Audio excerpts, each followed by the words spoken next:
एक बड़ी अजीब सी हास्यास्पद स्थिति पैदा हो गई है, खासतौर पर संघ के लिए। संघ, जी हाँ, मैं राष्ट्रीय स्वयंसेवक संघ की बात कर रहा हूँ, जिसके कार्यकर्ता, हजारों लाखों कार्यकर्ता पिछले 75-80 सालों से संघर्षरत हैं कि यह देश ये दुनिया एक वसुदेव कुटुंब के तरह बने, ये भारतीय समाज सदृढ़, परिपक्व और मजबूत बने और भारतीय समाज की मूलभूत इकाई यानी कि परिवार वो और मजबूत और शिष्टाचार वाला बने। लेकिन उसी के कार्यकर्ता नरेंद्र मोदी ने 8 नवंबर को जो डिमोनेटाइजेशन के नाम पे काम किया है, वो संघ के ठीक उद्देश्यों के विपरीत जाता है। आप कहोगे ये भला कैसे संभव है, जबकि संघ ने तो खुद आगे बढ़कर इस मोदी सरकार के इस कदम का समर्थन किया है।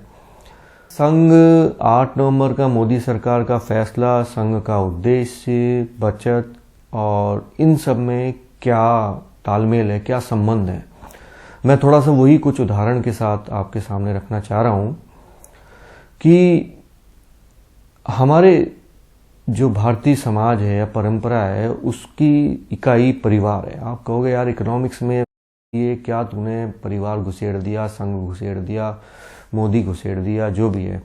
मैं सब आपको इसलिए बताना चाह रहा हूं कि संघ, मोदी, अर्थव्यवस्था और परिवार और बचत, ये पांचों जो चीज हैं आपस में एक दूसरे से मतलब कि एक दूसरे से संपर्क बनाए हुए। आप किसी को भी अलग करके नहीं देख सकते। अगर हम पूरी दुनिया की अर्थव्यवस्था को देखें और इन सारी चीज़ों को देखें तो समझ में आता है कि ये सब एक दूसरे से संपर्क में है। लेकिन मोदी ने क्या किया है, 8 नवंबर को जो उसने पश्चिमी अर्थव्यवस्था की को कॉपी करने की दौड़ में जो उसने स्टेप उठाया है कि सारी अर्थव्यवस्था, सारी इकोनॉमी, भारतीय अर्थव्यवस्था को जो मैनुअल मोड में चल रही है उसको ऑनलाइन मोड में, उसको डिजिटल मोड में ले आया जाए।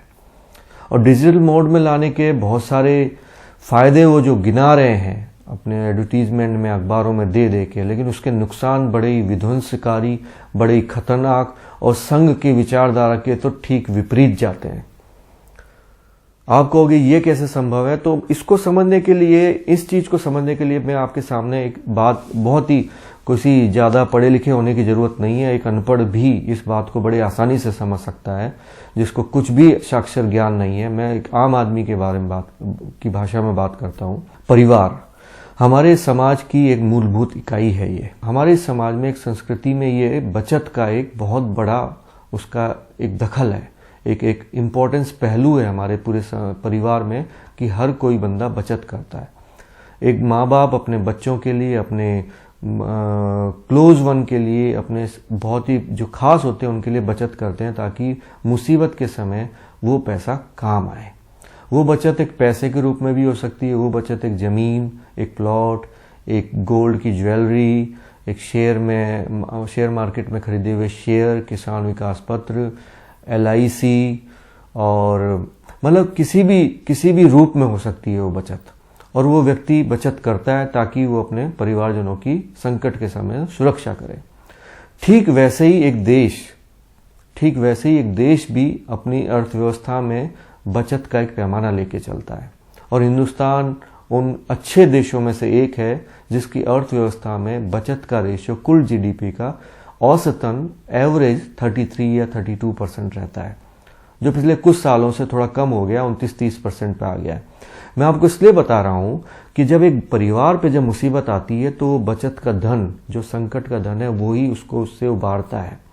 और वैसे ही हिंदुस्तान में ये जो परंपरा है बचत की, ये उसकी भारतीय अर्थव्यवस्था के अंदर भी घुसी हुई है। और जब भी दुनिया में कितने ही क्राइसिस आ जाते हैं, फाइनेंशियल, इकोनॉमिक या स्लो डाउन आते हैं, मंदी आती है, भारतीय अर्थव्यवस्था और भारतीय परिवार और भारतीय समाज बिल्कुल टिका रहता है मजबूती के साथ। आप कहोगे कि इसका तो एक बेसिक कारण ये भी हो सकता है कि कुल जो दुनिया भर का व्यापार होता है उसमें भारत का हिस्सेदारी मुश्किल से 1 से 1.5% की है। ये इकोनॉमिक पॉइंट ऑफ व्यू से देखा जाए तो एक फैक्ट बड़ा इंपॉर्टेंट हो सकता है, लेकिन उसके बावजूद भी मैं आपको कुछ उदाहरण देकर बताना चाहता हूँ कि दुनिया में जब भी मंदी आई है, चाहे वो पश्चिमी देशों, खासतौर पर अमेरिका और यूरोपियन देशों की वजह से आई है, क्योंकि वहाँ की जो इकोनॉमिक्स है या वहाँ की जो अर्थव्यवस्था है वो चार्वाक के मूल सिद्धांत पे चलती है। अब मैं कोई हिंदू अर्थशास्त्र इसमें नहीं लाना चाह रहा हूँ, आप इसको बिल्कुल, चार्वाक का मतलब होता है उधार लेके घी पियो। और अमेरिका की या वेस्टर्न कंट्रीज की इकोनॉमिक्स के आधार पे कहें तो क्रेडिट लेके काम करो।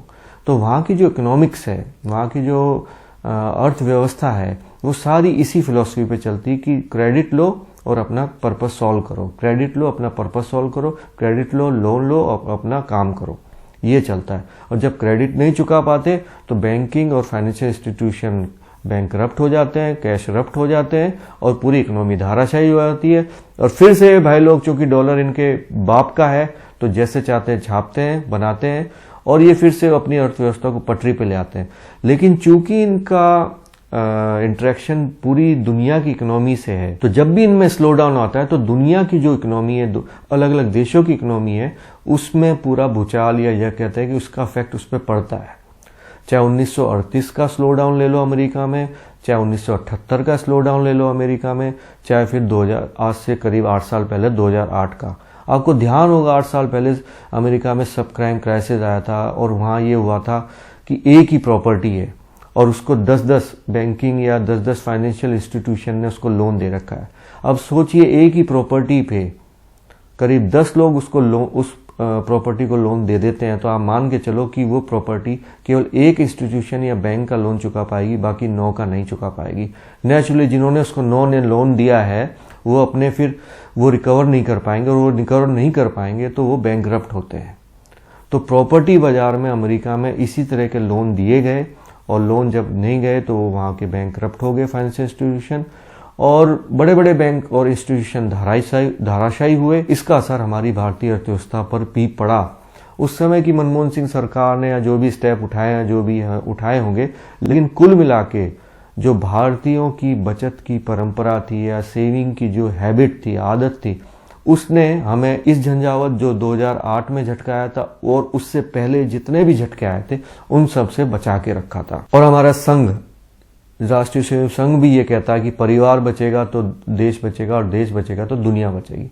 लेकिन मोदी भाई साहब ने ठीक इसके विपरीत काम किया। 8 नवंबर को उन्होंने हमें दिखाया पाकिस्तान का, हमें दिखाया आतंकवाद, हमें दिखाया ब्लैक मनी, भ्रष्टाचार। इन सब की आड़ में उन्होंने कहा कि भाई लोगों, आपके पास जितना भी पैसा है आप बैंक में जमा करा दो। हम लोग बड़े सीधे आदमी हैं, चाहे हम कितने ही धूर्त हैं, कितने ही अपने आप से स्मार्ट समझते हैं, लोगों को बेवकूफ़ बनाते हैं, लेकिन बंदा एक बंदा आया रात को 8 बजे, हमारी सबकी फूंक सरका के चला गया। हमारी सारी दिमाग, हमारे सारी सोचने समझने की क्षमता सब उसने धाराशायी कर दी और हम इस जुगत में लग गए कि भैया कल बैंक खुले और अपना जो भी पैसा कैश पड़ा है उसको जाके लाइन में लग के लगाएं, और सब लग गए। तो हमें ये उम्मीद थी कि भाई अब पैसा जमा करा रहे तो वापस आएगा और फिर हम अपना काम शुरू कर देंगे। लेकिन जैसे जैसे दिन गुजरते चले गए, जैसे जैसे स्थितियां आगे गिरती गई, तो सरकार के रंग ढंग सारी चीजें बदलती गई।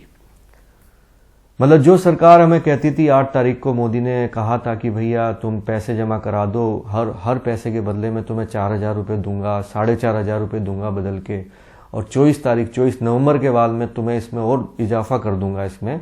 लेकिन 24 नवंबर को क्या हुआ भाई साहब, आपको भी पता है, जो 4,500 रुपये बदले में मिल रहे थे उस पर भी बैन लगा दिया, रोक दिया बिल्कुल। तो चलो ये भी हम झेल रहे हैं, इस बात को हम झेलते आ रहे हैं, पिछला तकरीबन 1 महीना होने जा रहा है इस बात को। लेकिन अब जो सरकार की नीति है, अब जो सरकार का नया असली चेहरा हम सबके सामने आ रहा है, वो आ रहा है कि वो कह रही है कि मैं पैसे तो तुम्हें लटका के दूंगी धीरे धीरे, लेकिन तुम लोगों को क्या करना है, तुम्हें ऑनलाइन बैंकिंग सीखनी है, ऑनलाइन बैंकिंग करना है। जो भी काम करो डिजिटल मोड से करो, जो भी काम करो मोबाइल से करो, अपने इंटरनेट से करो, ओके, अपने लैपटॉप कंप्यूटर से करो। भले ही पब्लिक को साला कुछ अंगूठा छाप पब्लिक को कुछ आता जाता नहीं हो, लेकिन मोदी साहब ने ठान लिया है कि मुझे सारी पब्लिक को इसी तरीके पे लाना है। और वो इसके प्रयास में पूरी तरह अपने साम दाम, मतलब जितने एडवर्टाइजमेंट के मोड हैं, अखबार है, इंटरनेट है, लिंक्डइन पे घुस गया भैया, और तो छोड़ो, लिंक्डइन पे भी जा घुसे हैं। और आपका टीवी तो खैर उनके पहले से ही है, चैनल वाले तो भाई लोग पता नहीं, आपको भी ध्यान है, मुझे बताने की जरूरत नहीं है। तो उन सारे माध्यमों का उपयोग करके कह रहे हैं कि भैया ऑनलाइन आ जाओ, ऑनलाइन आ जाओ, ऑनलाइन आ जाओ। आप कहोगे कि यार ऑनलाइन आने में एक नुकसान क्या है, फायदा ही है, घर बैठे बैठे आप रिजर्वेशन कराओ, रेलवे का रिजर्वेशन कराओ, घर बैठे बैठे पानी का बिल जमा कराओ, घर बैठे बैठे आप ऑनलाइन ही आप अपना बिजली का बिल जमा कराओ, टेलीफोन का, मोबाइल का बिल जमा कराओ, इवन कल को लैंड ट्रांजैक्शन भी घर बैठे बैठे ही करो। मतलब अच्छी बात है, और इससे करप्शन भी मिटेगा। देखिए, देखने में तो सारा कुछ अच्छा लगता है, लेकिन इसके दो बड़े महत्वपूर्ण क्या कहते हैं साइड इफेक्ट है, और बड़े खतरनाक साइड इफेक्ट हैं। एक तो सोशल साइड इफेक्ट है, जिसके बारे में मैंने आपको बता दिया, समाज वाला। क्योंकि अमेरिका में वहां पे जो क्राइसिस आते थे, वहां पे क्रेडिट पे इसलिए लोग करते हैं सारा, क्योंकि वहां कोई बचत करता ही नहीं है। बचत करें किसको? बाप को पता है बेटा तेरा साथ देने वाला नहीं है। फादर्स डे और मदर्स डे इसलिए तो मनाते हैं वहां, जिनको पता रहे कि कौन बाप है कौन माँ है, और उनको याद रखने का एक दिन है। वहां पे समाज की हालत ये है कि एक पुत्र को नहीं पता है, पुत्री को नहीं पता कि उसका बाप असली कौन है। इतने सारे वहां पे मतलब कि मैरिज, मतलब कि डाइवोर्स होते हैं, इतने सारे रिलेशनशिप बनते हैं कि जो बच्चा जो बन रहा है उसको ये नहीं पता कि मैं किस रिलेशन को अडॉप्ट करूं और मैं किससे सपोर्ट ढूंढूं। तो जैसे जैसे वो किशोर अवस्था या एडोलसेंट एज में आता जाता है, वो इंडिपेंडेंट होता जाता है, और वो अपनी लाइफ खुद जीने लग जाता है, और वो अपनी लाइफ फाइनेंशियल अपने डिसीजन खुद लेने लग जाता है। इस तरह की जो आदत उसकी पड़ी है, क्योंकि वहां पे जो फाइनेंशियल इंस्टीट्यूशन, बैंकिंग इंस्टीट्यूशन है, वो फटाफट उसको एजुकेशन का, उसको एम्प्लॉयमेंट का, उसको एंटरप्रेन्योरशिप का फटाफट लोन दे रहा है। क्या भैया तेरे को कार चाहिए, तेरे को साइकिल चाहिए, तेरे को मोटरसाइकिल चाहिए, हम क्रेडिट देते हैं, हम लोन दे रहे हैं, हम तैयार हैं भैया, हम किस लिए बैठे हैं। तो इसीलिए क्योंकि वहां सारी जो इकोनॉमी है वो सारी बैंकिंग और फाइनेंशियल इंस्टीट्यूशन के हाथ में है। आदमी बचत करता ही नहीं है। उसको कुछ भी चाहिए, उसको हवाई जहाज में घूमने जाना है, उसको इंडिया में घूमने जाना है, उसको कहीं भी घूमने जाना है, फटाक क्रेडिट लोन उठाया और घूमने निकल गया, और आके अपनी नौकरी करेगा और अपने चुका देगा। ये उनके यहाँ सिंपल फंडा है। और जब वो नौकरी नहीं कर पाता है, उसकी बेरोजगारी आती है, कुछ भी होता है, छूट जाती है, तो बैंकरप्ट हो जाता है। और अब जब इनकी संख्या ज्यादा हो जाती है तो वो सारी इकोनॉमी पूरी धाराशायी हो जाती। तो इसका मतलब आप समझ गए कि एक परिवार और एक समाज, एक फैमिली का कितना बड़ा इंपॉर्टेंट रोल है किसी भी देश की अर्थव्यवस्था को बनाए रखने के लिए। ये जो कंसेप्ट है वहां का, क्रेडिट वाला, उधार लेने वाला, समाज का नहीं होना, पिता पुत्रों के बीच में कोई संबंध नहीं होता, पुत्रियों के बीच में कोई संबंध नहीं, वो कंसेप्ट हमारे यहाँ नहीं है। हमारे यहाँ है अभी भी लोगों के बारे में चिंता करना। हमारे यहाँ आज भी हमारे माँ बाप हमारे लिए सेविंग करते हैं, दिन रात मेहनत करते हैं, ताकि वो सोचते हैं कि हमारे बच्चों के लिए ये कुछ न कुछ हम ऐसा कर जाएं कि उनको मुसीबत के दिन ना देखने पड़े और उनको कोई फाइनेंशियल क्राइसिस ना हो। लेकिन 8 नवंबर को जो मोदी ने फैसला किया है, ये उन सपने, उन सारे हकीकत, उन सारे प्रयासों पे कुठाराघात है। यह संघ की उस नीति पर भी कुठाराघात है जो कहती है कि अगर भारतीय परिवार बचेगा, एक परिवार बचेगा, तभी भारतीय समाज बच पाएगा। लेकिन मोदी ने ये जो स्टेप किया है, ये इतना विध्वंसकारी है भारतीय समाज के लिए और उसकी अर्थव्यवस्था के लिए भी। अब मैंने सोशल इसका इम्पैक्ट तो मैंने बता दिया कि कैसे संघ के विपरीत जा रहा है मामला। इसका दूसरा जो महत्वपूर्ण फैक्टर है वो फाइनेंशियल और टेक्निकल फैक्टर है। इसमें जुड़े हैं 4 पहलू, 4 पॉइंट्स। सबसे पहला यह है कि अगर आपने ऑनलाइन अपना सारा डाटा, सारी करेंसी आपने बैंक में करा दी और ऑनलाइन आप ट्रांजैक्शन कर रहे हैं, तो सबसे पहला खतरा आता है कि आपका अकाउंट या आपका डेबिट कार्ड, आपका क्रेडिट कार्ड कुछ सेकंडों में कभी भी हैक हो सकता है। तो आपका पैसा कभी भी भैया वो गया। ये तो वो हो गया जो आपको बिना बताए, आपकी बिना एब्सेंस में, आपको कुछ पता नहीं, आप सो रहे हो, जग रहे हो, काम कर रहे हो और आपका अकाउंट से पैसा निकल गया। ठीक है। दूसरा जो खतरा है वो आपको बता के किया जाता है। वो ये किया जाता है, आपको फोन आते हैं, लोग कहते हैं आपका डेबिट कार्ड बदला जा रहा है, आपका क्रेडिट कार्ड बदला जा रहा है, और आपका क्या नाम से अकाउंट में इतने पैसे कम हो गए हैं, या इसको फिर से हम मैं बैंक की तरफ से बात कर रहा हूँ या कर रही हूँ। मतलब ऐसे बतेरे फोन आते हैं, अभी भी आते हैं, लेकिन इन फोन की संख्या में इतनी ज्यादा संख्या में इजाफा होगा जिसका आप अंदाजा नहीं लगा सकते। मतलब यह है कि आपको ये पढ़े लिखों लोगों को बेवकूफ बनाए, अनपढ़ को तो छोड़ो, गांव वाले सब समझदार हैं, लेकिन यहाँ शहर के पढ़े लिखे लोग भी बेवकूफ बनेंगे और खूब बनेंगे। अच्छी संख्या में बनेंगे और मतलब लोग बता के आपको बेवकूफ़ बना के आपके अकाउंट से पैसा निकाल ले जाएंगे। कहेंगे डेबिट कार्ड का वो नंबर बता दो, आपके जो नंबर क्रेडिट कार्ड का वो नंबर बता दो, आपका अकाउंट नंबर ये है, आपका इंश्योरेंस नंबर ये है, आपकी पॉलिसी यहाँ ख़त्म हो रही है, हम आपको ये दे देंगे, प्रलोभन देंगे कि आप हमसे करा रहे हैं इस तरह। तो आप उनके झांसे में आओगे और आप अपने बचत जो आपने सेविंग ऑनलाइन डाल रखी है वो आप उनके हाथ में दोगे। ये तो हो गया दूसरा खतरा। तीसरा खतरा भाई साहब, आप इन दो से चलो बच गए। हम ये मान के चलते हैं कि भैया ऐसा कुछ नहीं होगा। हम ये मान के चलते हैं कि कोई भी बंदा एक तो हैकिंग साइबर क्राइम हमारे यहाँ नहीं होगा। हमारे यहाँ तो मोदी सरकार इतना बड़ा वेल प्रूफ बना देगी, कोई साइबर क्राइम नहीं होगा। ठीक है, अच्छी बात है, हमने मान ली सरकार की बात। और हमें कोई बेवकूफ़ भी नहीं बनाएगा। हम ये भी मानते हैं कि हमारे देश में सब ईमानदार लोग रहते हैं, सत्यवादी लोग रहते हैं। वो फ़ोन करके हमें कभी कोई बेवकूफ़ नहीं बनाएगा, हमारा कोई पैसा नहीं लूटेगा। अब सवाल ये आता है कि भाई साहब, जिस बैंक में आप पैसा जमा करा रहे हो, सुनना मेरी बात, उसी के एम्प्लॉय या उसी का कोई सिंडिकेट, उसी के लोगों ने अगर आपका पैसा निकाल लिया और उसको कोई शेयर मार्केट में लगा दिया और वो डूब गया, फिर क्या करोगे आप? बैंक डूब गया, फिर क्या करोगे? आपके ऐसा कोई होता है क्या? बताओ, ऐसा तो हो ही नहीं सकता। भाई साहब, ऐसे इतिहास भरा पड़ा है ऐसे उदाहरणों से। मैं आपको बिल्कुल लेटेस्ट ही बता देता हूं। दुनिया का दूसरे नंबर का सबसे बड़ा बैंक था बेरिंग बैंक। ये ब्रिटेन का था और इतना बड़ा बैंक था भाई साहब, मैं बता दूं कि ब्रिटेन ने दुनिया में जितने भी देशों पे शासन किया है, जहां से भी पैसा आता था या जहां भी पैसा सिस्टम में जाता था उन देशों में, तो उस बेरिंग बैंक के थ्रू ही जाता था। मतलब इतना बड़ा बैंक था। उस बैंक को 1995 में उसी बैंक के एक कर्मचारी ने डुबो दिया। बैंक की सिंगापुर में एक शाखा थी, वहां पे एक बंदा 4th क्लास बिल्कुल ही लोअर ग्रेड पे काम करता था। उसका नाम था निक लेसन। उस बंदे ने बैंक के $1.3 बिलियन उठाए और share market Japanese stock exchange और एक दो और स्टॉक एक्सचेंज वहां लगा दिए कमोडिटीज में, और वो डूब गया। भाई साहब, 1995 के बाद में आज 21 साल हो गए। वो बैंक तो उसी से में डूब गया था, उसके इन्वेस्टर भी लगे, आज सारे डूब गए। तो इस गलतफहमी में तो आप पलो मत कि भैया आपका जो पैसा है वो बैंक कहीं सिक्योरिटी बॉन्ड्स में या किसी शेयर मार्केट में या हेज फंड में उसके जो फाइनेंशियल एक्सपर्ट होते हैं उसको एडवाइस नहीं करेंगे और वो लगाएगा नहीं। इसकी तो आप चिंता करो मत। और जिस सरकार के भरोसे आप बैठे हो ना, आज तो बीजेपी की, कल को कांग्रेस की आएगी, मैं कहता कोई भी आए भाई साहब, नीतियां किसी की नहीं बदलनी है। सबको बस पैसा चाहिए, कहीं से भी आए वो। तो आप भाई साहब सबसे पहले किससे बचे? अपने साइबर वाले क्राइम से, कि हमारा कोई हैक नहीं करेगा डेबिट कार्ड। दूसरा, हमारा कोई बेवकूफ़ नहीं बनाएगा, हम उससे भी बच जाएंगे। तीसरा भाई साहब, हमारा बैंक डूबेगा नहीं।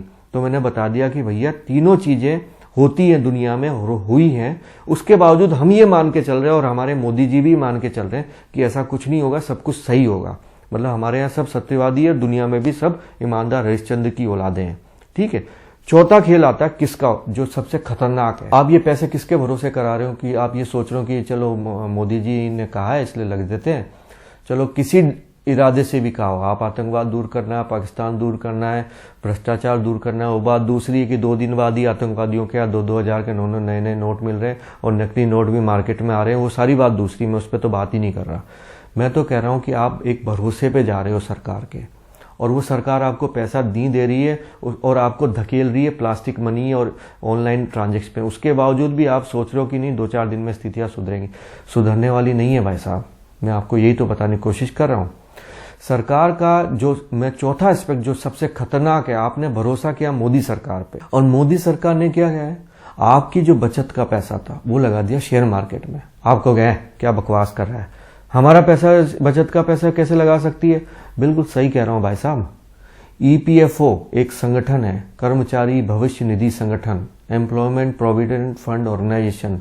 मतलब PF प्रोविडेंट फंड जो हर एक बंदे की सैलरी में से कटता है, चाहे वो पक्का कामगार हो, चाहे पक्की नौकरी करता हो, कच्ची करता हो, दिहाड़ी करता हो, कुछ भी करता हो, हर एक के अकाउंट में से PF का पैसा कंपनी काटती है और उसके PF अकाउंट में जमा कराती है। ठीक है। उस PF का पैसा मोदी सरकार ने पिछले साल अगस्त में उस अकाउंट से 7,000 करोड़ रुपए stock exchange, Bombay stock exchange और नेशनल स्टॉक एक्सचेंज दिल्ली में लगाए। 7,000 करोड़ रुपए लगाया। किससे पूछ के लगाया भाई साहब? किसी कर्मचारी से नहीं पूछा, किसी मजदूर संगठन से नहीं पूछा, और भाई साहब लगा दिए। और वो डूब जाते तब क्या करते भाई साहब? नहीं, मुझे बताओ ना, डूब जाए उसकी कोई गारंटी नहीं है। सरकार ने साफ कह रखा है कि उसकी कोई गारंटी, डूब गया, क्योंकि स्टॉक में तो कुछ भी लगाओगे डूबना ही डूबना है। ठीक है, आप कहोगे कि ये इसकी तो कोई खबर नहीं है, तो पर भाई इसकी तो कोई खबर नहीं है, ऐसा तो कुछ नहीं हुआ है भैया। आप जा, और पिछले साल तो 7,000 लगाए थे। इस बार मोदी सरकार का पूरा अंदाजा है कि इस 7,000 को बढ़ा के और बढ़ाना है, चाहे 14,000 करो, 50,000 करो, 60,000 करो। वो स्टॉक एक्सचेंज में पैसा लगाएगी, क्योंकि उसको पैसे की कमाने की आदत पड़ गई है, चाहे वो जनता का ही पैसा क्यों ना हो, चाहे वो जनता के जो उसके बुढ़ापे में सहेजने के लिए वो प्रोविडेंट फंड के यूज कर रहा है वो ही पैसा क्यों ना हो, चाहे वो लोगों को पेंशन रोक रही हो, पेंशन लटका के दे रही होगी सरकार लोगों को, लेकिन उस पेंशन का, जिससे उनको पेंशन मिलती है, उसका पैसा वो शेयर मार्केट में लगाने से नहीं चूक रही है। ये मैं आपको बता रहा हूं विथ फैक्ट्स। अगर आपको कोई डाउट हो तो मैं अपना जो स्क्रिप्ट लिखूंगा, नीचे जो डिटेल लिखूंगा 4-5 लाइनें, उसमें मैं लिंक, वेब लिंक भी दूंगा। इकोनॉमिक टाइम्स का वो लिंक है जिसमें बताया कि सरकार ने कितना पैसा लगाया, कब लगाया। ठीक है, तो अब आप सोचिए, और सरकार ने ईपीएफओ का ही पैसा नहीं लगाया, लाइफ इंश्योरेंस कंपनी LIC का पैसा भी स्टॉक मार्केट में लगाने की परमिशन दे दी उसको। आप सोच सकते हो कि क्या कर रही है सरकार। और ऐसी बात नहीं कि इस बीजेपी मोदी सरकार ने ये सब किया हो। ये सब कारगुजारियां शुरू किसने की थी? ये काम शुरू किया था मनमोहन सिंह की UPA 2 सरकार ने। 2009 में इस एक्ट को लाया गया संसद में, लेकिन और उस समय इसको संसद की स्टैंडिंग कमेटी के पास था, आकलन समिति के पास भेजा गया। उसके अध्यक्ष कौन थे? मुरली मनोहर जोशी, बीजेपी के वरिष्ठ नेता मुरली मनोहर जोशी उसके अध्यक्ष थे। और उन्होंने उस समय ऑब्जेक्शन उठा दिया, नहीं, ये तो मजदूरों की खून पसीने की कमाई है, हमारे मेहनत कश लोगों की खून पसीने की कमाई है, उसे कैसे शेयर मार्केट में लगा सकते हैं? ये तो बड़ी खतरनाक चीज है, ऐसा होना ही नहीं चाहिए। और देखिए भाई साहब, 2014 में मोदी जी आए, उन्होंने अगले ही साल 2015 अगस्त में 7,000 करोड़ रुपए बॉम्बे स्टॉक एक्सचेंज में लगा दिए और नेशनल स्टॉक एक्सचेंज में लगा दिए। उखाड़ लो जो उखाड़ना है इनका। आप जा रहे हो ना इनके भरोसे में, हैं? तो भाई साहब, इन्होंने आपके साथ में दोनों ही स्तर पे आपके ऊपर चोट की है, जो बहुत महत्वपूर्ण है। एक तो ये मोदी सरकार का ये कदम आपके समाज, आपके परिवार को पूरा बिखेर देगा, आपको मदर्स डे, फादर्स डे में बदल के रख देगा पूरे भारतीय समाज को। और वो संघ जो पिछले 75-80 साल से लगा हुआ है समाज को बचाने में, सबको एकजुट करने में, उसकी तो उसने इस कदम ने लंका लगा दी। संघ वाले सोच लो भैया, पुनर्विचार कर लो, तुम्हें कहां घुसेड़ के लाके छोड़ दिया अगले ने। इस पे या तो उसको प्रेशर बनाओ कि भैया सोच लो, 10 लोगों से और पूछ ले। ब्लैक मनी का जो उसके मोदी और उसके 4-5 लोगों के दिमाग में घुसा हुआ है ना कि इससे सारा चीज ठीक हो जाएंगी, भाई ठीक तो होंगी सो होंगी, वो तुम जानो, तुम्हारा काम। पॉजिटिव चीजें तुमने बता दी, लेकिन जिस कॉपी को तुम फॉलो कर रहे हो, जिस सिस्टम, जिस स्ट्रक्चर को तुम फॉलो कर रहे हो, वो तो हर 15-20 साल में लुढ़कता है भाई।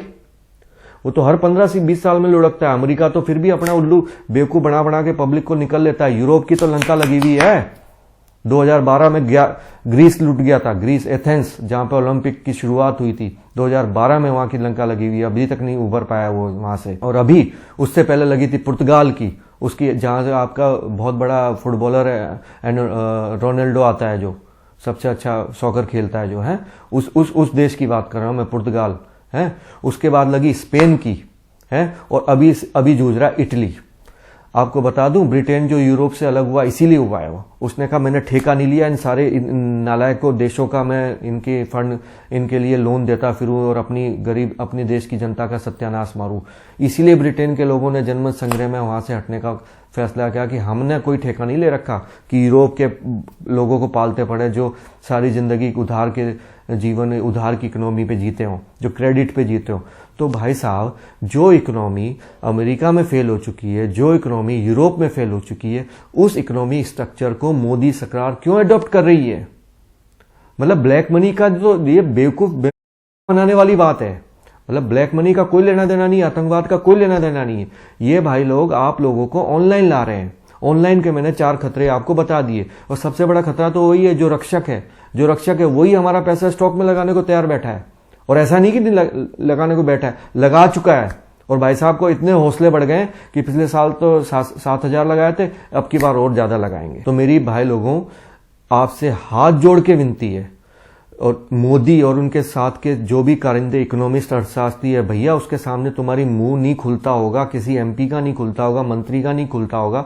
भाई लोगों बोल दो, संघ वालों तुम ही बोल दो, उसको समझा दो तुम क्या कर रहे हो।